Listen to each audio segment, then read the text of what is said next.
Welcome to the Corporate to Coach podcast. I'm Pamela, a former corporate professional turned certified life and business coach and mentor. If you're ready to sign clients, grow your soul-led coaching business, and shed the employee identity so you can step fully into business ownership, you're in the right place. Let's begin. Hello, everyone. Welcome back to the Corporate to Coach podcast. Today, I have a very special guest with me. I am so pleased to introduce my past client and relationship expert, relationship coach, Rachel Teeling. Rachel, welcome to the podcast. I'm very happy to have you here today.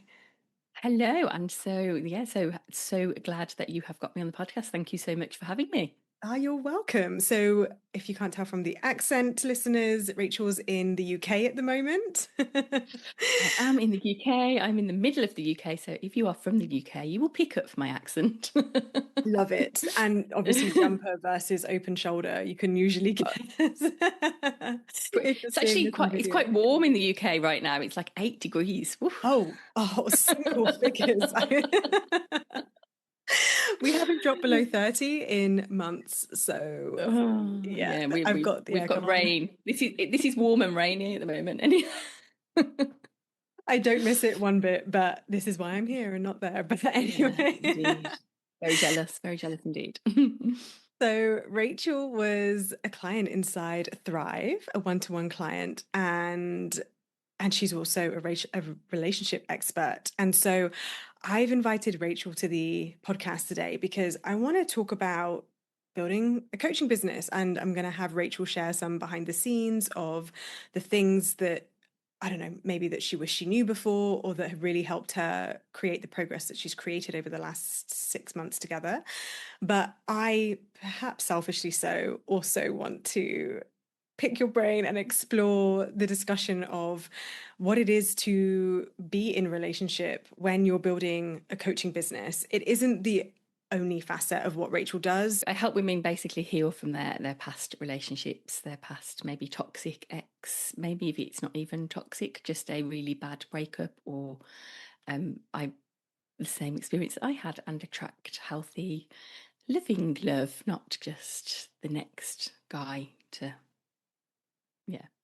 I hear you. Is that just next person? Yeah, not just somebody to pass the time, right? Yeah, not just somebody who is better than being on your own.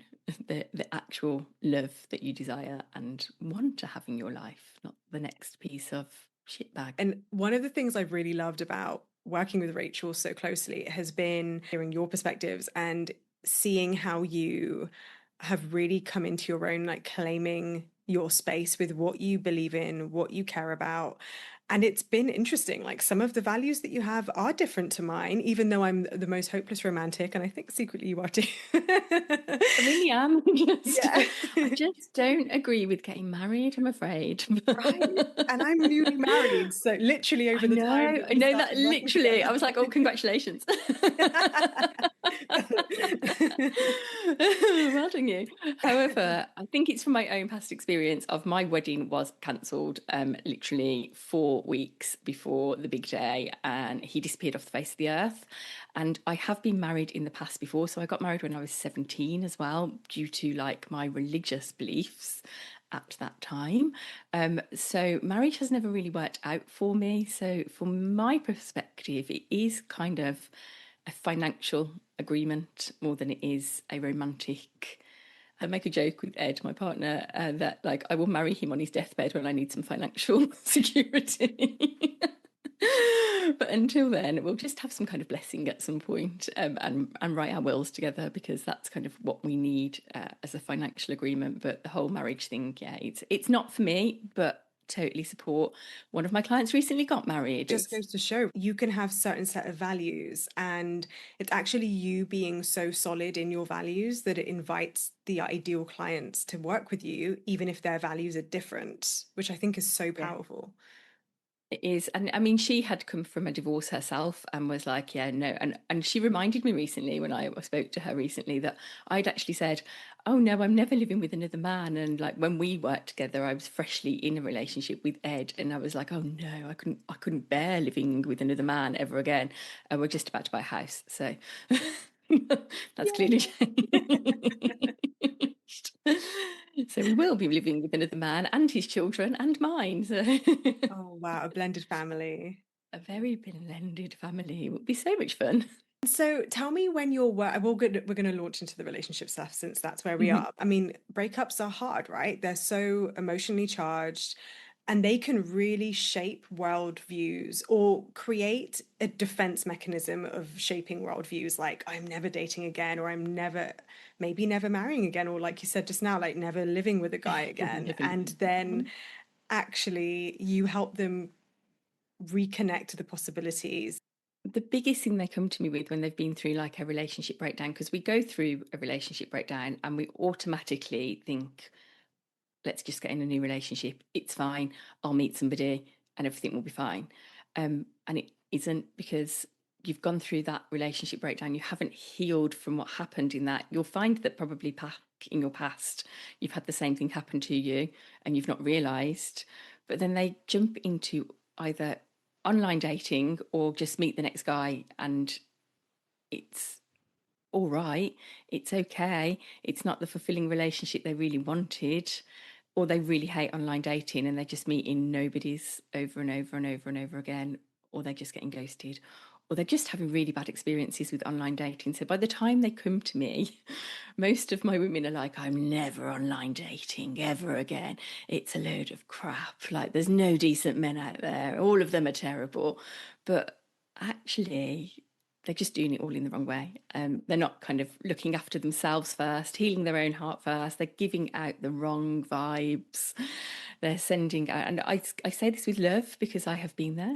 I have been that Yeah. person who went through the Yeah. relationship breakdown, who went straight into online dating because I thought somebody would save me from myself. And I was literally just giving off like desperate pick me vibes. And the desperate pick me vibes either got me ghosted or got me guys that were taking advantage of my vulnerability. And that's where I find a lot of my clients are. And they're just stuck in that place of there's no decent men out there.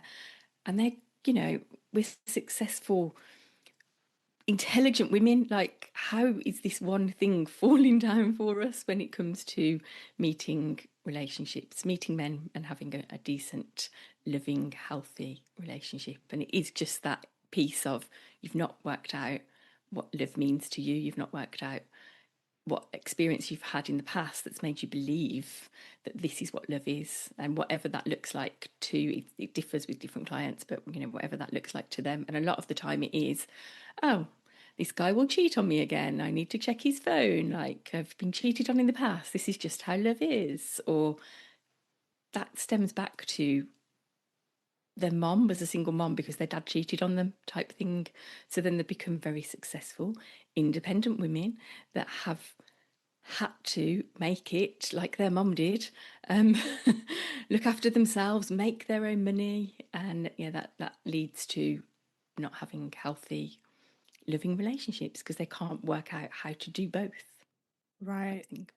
And the work doesn't stop, right? Because when we get a relationship, it's then navigating that. And that was something I wanted to ask you today, actually, because obviously, me, you were both building a coaching business and we're in relationships. And I've seen this with my clients as well, where they have partnerships that are established and they want to tell their partner that they're changing, that they're taking a different path to the career they always had, that they're now going to be showing up online and talking about somewhat vulnerable things and being expressed in a way that's publicly available and maybe taking time in the evening when you'd just be available to hang out or watch Netflix, whereas now it's like, well, actually, I want to go work on my business for a few hours, and suddenly you're being a lot more intentional with your time and you're having to communicate that. How do you navigate that when you're in a relationship? And don't get me wrong, it is very difficult because, if you are also working, have the kids, only have a certain amount of time with your partner as it is. And then you're like, oh, actually, I'd like to take this entire day where I could be spending it with you, and I'm going to work on my business instead. But I think for me personally, it has been about making sure that I have very clear boundaries with like working on my business, because my time with Ed is very precious. My time with my daughter is very precious. And I think when I started working with you, I was kind of working into the evenings and taking time when I should have been kind of cooking dinner or looking after my daughter. Or and then no, she'll be fine. Piece of toast. um, but I've got to a point now where I'm like, right, it is this time of night. I will stop, or I will only work on my business in the evenings when she's with her dad. So I know that I'm not neglecting her. I know that the weekends that me and Ed have together that are child free, they are like guarded with our lives, because that is the only time we have to ourselves. You know, he has a very demanding job, I have a very demanding job. Like they're the only time that we get to spend together. So that is, we guard that time with our lives. But we also have like quite, and this is something we've built because this is a new relationship to me. This isn't one that I've like, you know, been in for years. This is one that I've been in for 4 or 5 years. But we started off our relationship with relationship rules and knowing each other's love languages. And literally, when I met him on my first day, I was like, whoa, who is this guy? He's very well read. He knows an awful lot. But our values align. So we know that, you know, both of our values are, they're different, but they align. So honesty is one of my biggest values. It's one of his biggest values, but reciprocation is one of his biggest values. So me reciprocating to his love and attention is one of his biggest things. And our love languages are both kind of quality time. So knowing that we need to protect that and whatever else is happening in the business, because it takes a lot to put into this, doesn't it? You know, like content, podcast. I then have to go, right, it's 5 o'clock on a Friday night. Whatever's not done, it's not done. And I'll have to pick it up at some point, because he understands that now. He's like, and there are times when it's very difficult, and there are times when he doesn't understand. And I do things on Instagram or I talk on my stories, and then he takes the piss out of me, unbeknown to him, that it's like, it's really difficult for me to even like go live on Instagram. Like, it's a real, you have to work your confidence, don't you, to even go on camera.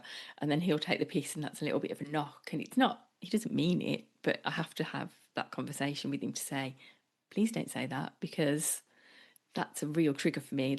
That knocks my confidence, and you're not my ideal client, so why are you even watching it? Right.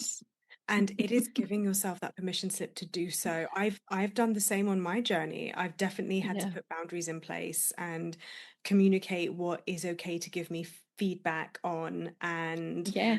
give an opinion on. And one of the things I teach inside Messaging Mastery is that it just do it for your clients, like always. Everything you do, everything you do in your business, it's for you, but for your clients. And Yeah. it certainly has helped me when I know that I've got really good friends who follow me on Instagram or refollow me no matter how many times I'll go through, like periodically I'll go through my social media and just delete people that aren't ever going to be clients because they're not life coaches. But there are people that will persist. And You're like, hello again. yeah. What do you Well, there you want? are, watching my stories and never engaging with a single piece of content.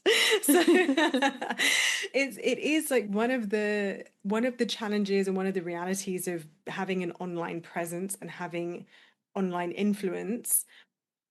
And we have to develop that adaptability and resilience to and recognize it's a normal part of it and it doesn't have to take up our headspace, but also if we need to put boundaries in place, then it's very okay to do so.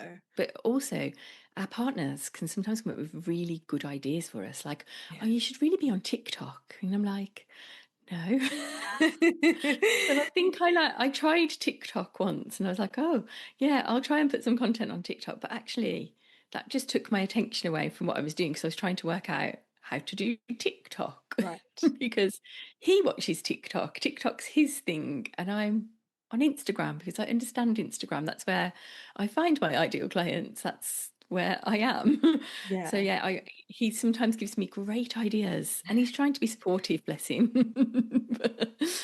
But sometimes I have to be like, no, that's not my place. That's not for me. Thank you. Thank you for your Right. help.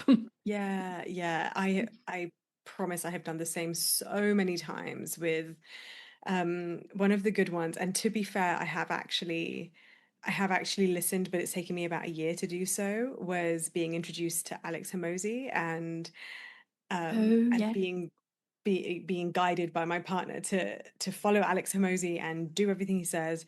And I just flat out refused. I have since actually started watching some of his stuff, and he has good business advice, absolutely. But I know my strategy. I know what direction I'm taking my business, and he's not my Yeah. business coach. So Thank you for your advice. yes, yes, exactly. So for everyone listening, if you're in a relationship, we share this just to show it's normal. It's normal to have this feedback, normal to have this input. It's one thing to have feedback and input, I think, from people that we don't love or don't care about as much, but it's another when we receive feedback and input from people whose opinions we really value and really care about. Yeah, yeah, and then because you're like, oh, maybe they are right. Maybe they've got our best interest at heart. So maybe I should be taking their advice. But like you say, I've got my strategy.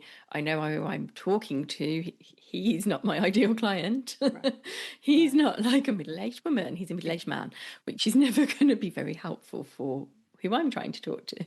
Yes, exactly, exactly. So tell me more about, and this is as much for me, but more so for the listeners. Tell me about your experience joining Thrive and working with me. Like where roughly in your business were you at the beginning, and why did you decide to join? I was at a place where I knew I was a good coach. I get really good results with my clients, like random results, not always just a new relationship. It's like career progression, promotions, buying new houses, moving areas. Like it's not always a new relationship. Really random things happen, and they are just the stepping stones to the new relationship. So, however, I'm a really great coach. I know what I'm doing here in a coaching space, but how do I tell my Instagram followers that I can help them? Because it's a very different story knowing what to do in a coaching session than trying to market yourself or tell people how you can help them without number one triggering them and telling them, that they've had a really shit relationship past. So you should come and work with me and I can help you.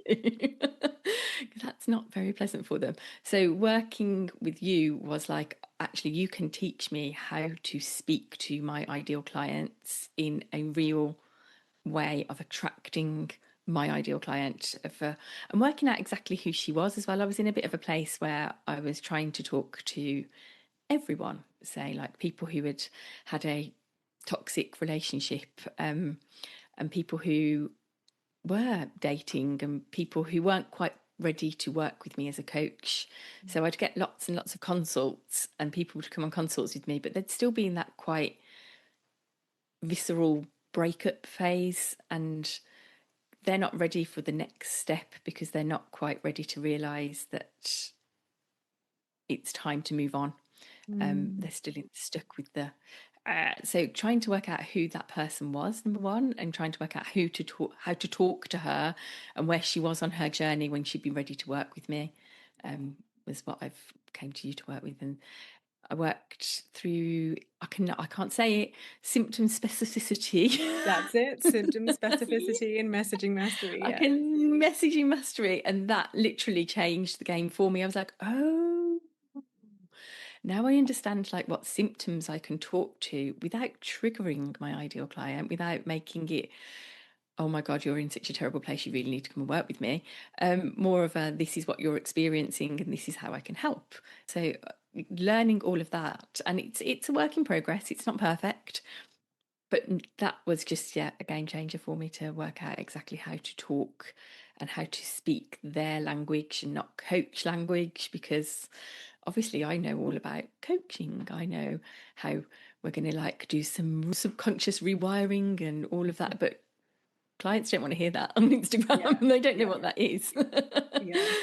So, and I'm not talking to other life coaches. So the life coaches will be like, oh yeah, I understand. But I'm talking to like the real woman who's gone through a relationship breakdown, who's single, who's feeling lonely, who's really frustrated with her relationship status and is ready for the next step and to have a relationship and to feel fulfilled in her life. And telling her that she's like triggered and weak and broken is Needs not, more self-love. yeah, that's not the language to use.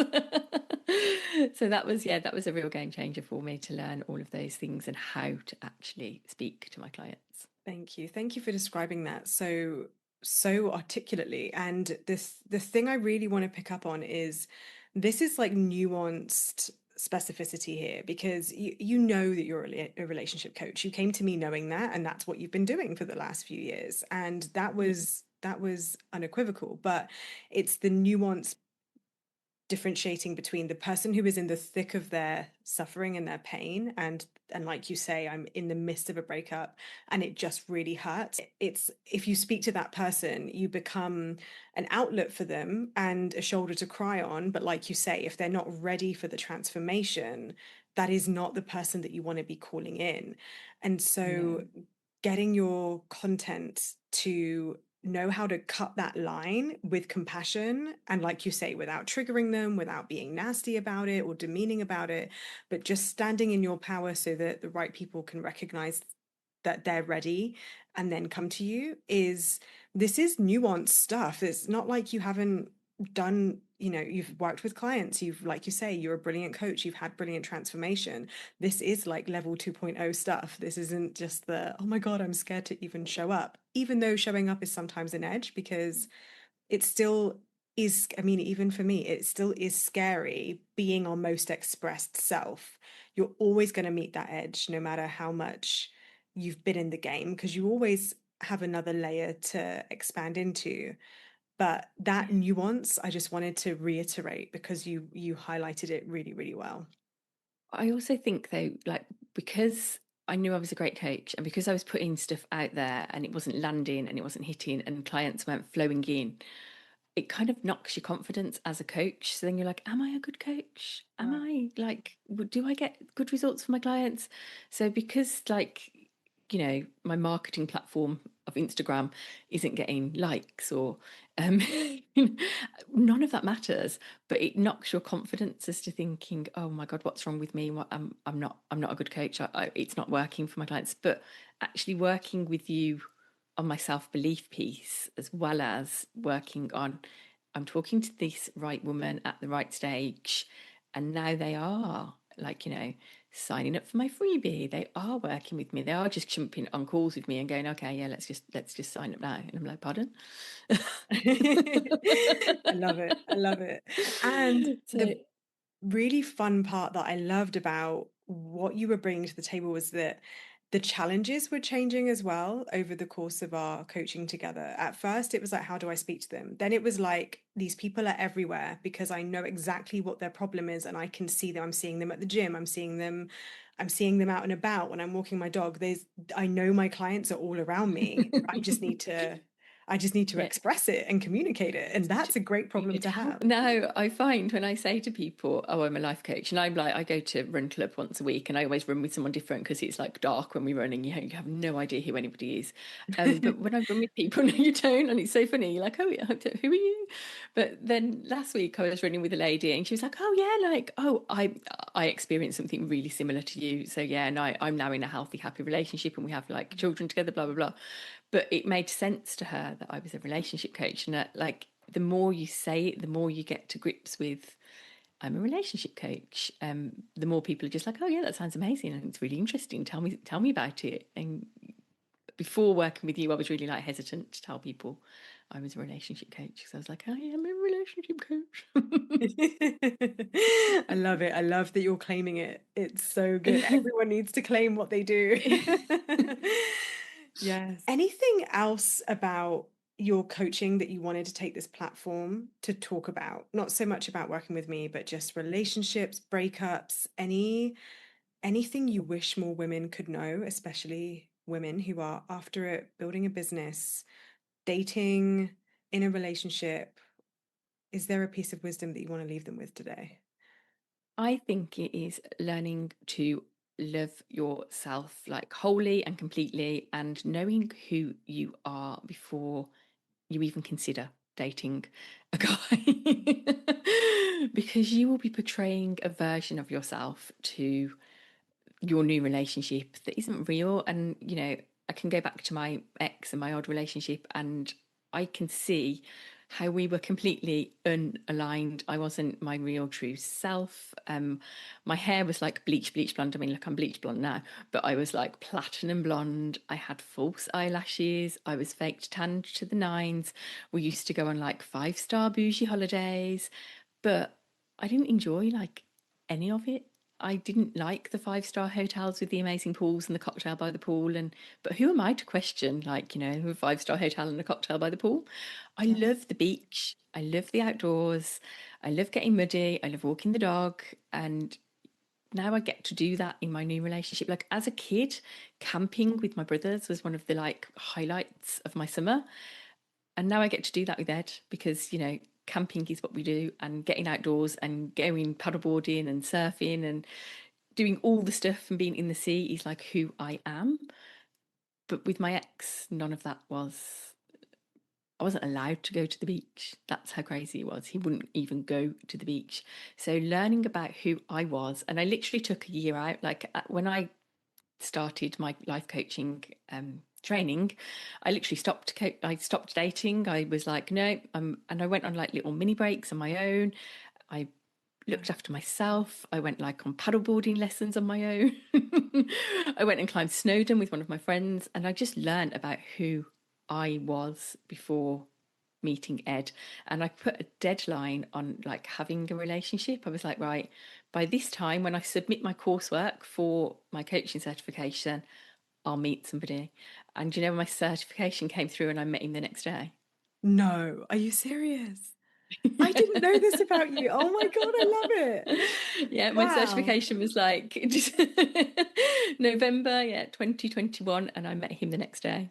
Oh, Isn't stop. that Oh my God, that's gonna isn't make that me emotional. isn't that crazy? Wow.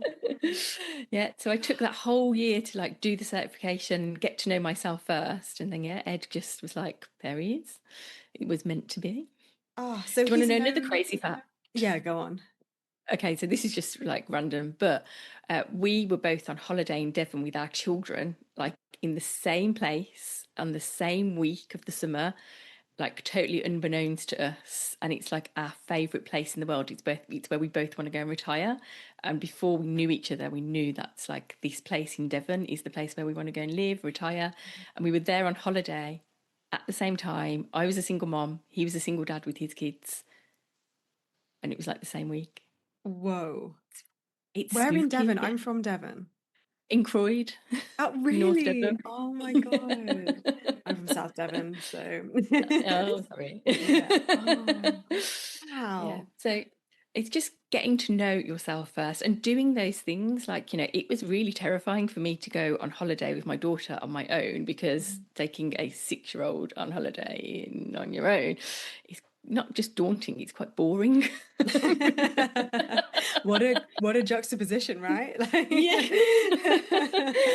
Like But I did those hard things first. I did it on my own first to prove that I could do it on my own and that I could be me before meeting somebody else.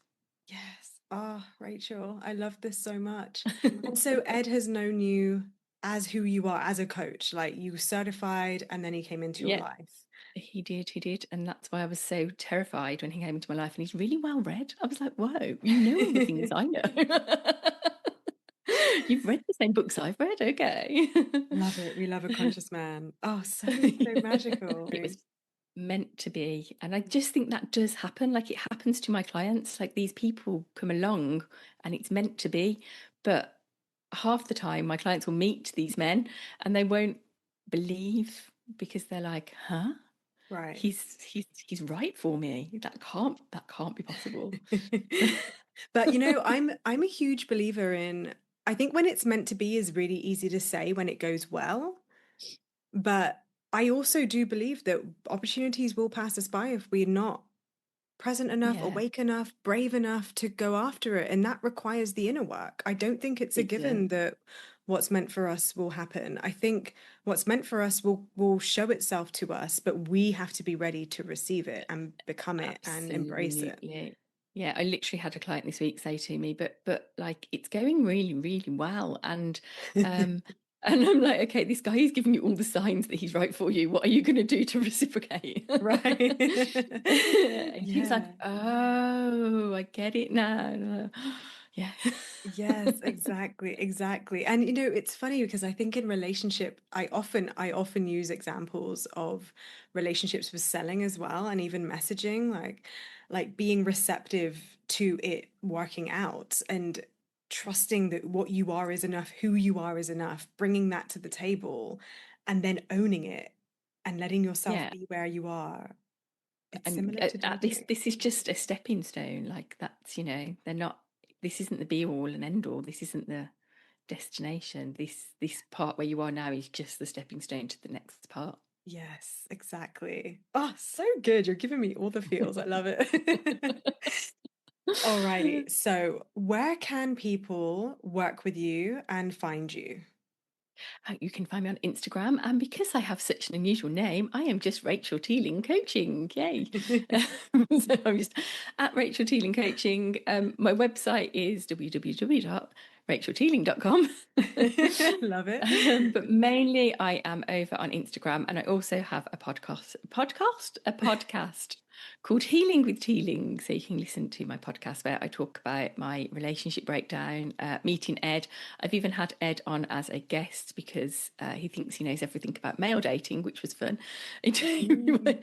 People were very receptive to him. It's one of my most popular episodes. Oh, juicy. I love that. And that was a really recent episode, wasn't it? Literally in the last It month, I was, yeah, think. yeah. It Yeah. was in like the first episode of January. So it was the first episode of this year because we took some time out to do it over Christmas. Yeah, that's 2026 at the time of this recording. Of course. And I also want to do a plug because I personally love doing quizzes. You have a Um, quiz. So I have a quiz where it's why am I still single? And I talk about the 5 different archetypes of who you are because we either have our barriers up and we're like an ice queen, or we are a fixer and we want to meet a guy and fix him, or we are the lone wolf or the overachiever. And I've forgotten what my other one is. That's all What's right. my You'll other have to one? take the quiz to find out. You have to take the quiz to find out. But there's different archetypes that we show up as, and it's not us that's showing up. It is our inner voice that's like telling you that this can't be possible because you've got your barriers up, or you can fix that guy because that's what you do. You fix guys. So you can go and take that quiz. You can find it on my Instagram, or you can find it at Why Am I Still Single? You can go and take that and find out what is your biggest archetype and how you can help soothe her and find out how you can kind of talk her down because she has some valid points, but she needs a bit of love. So good. So, so good. Thank you for sharing that. And for anyone listening to the podcast, of course, if you want to work with me, you can connect with me at Coaching with Pamela and schedule a consult. The link is also in the show notes, or find me by the same name, Coaching with Pamela, on Instagram. All right, Rachel, it was a delight to have you on the podcast. Thanks for joining me. Thank you so much. It's been so much fun. I'll see you soon. And everyone else, I'll see you in the next episode.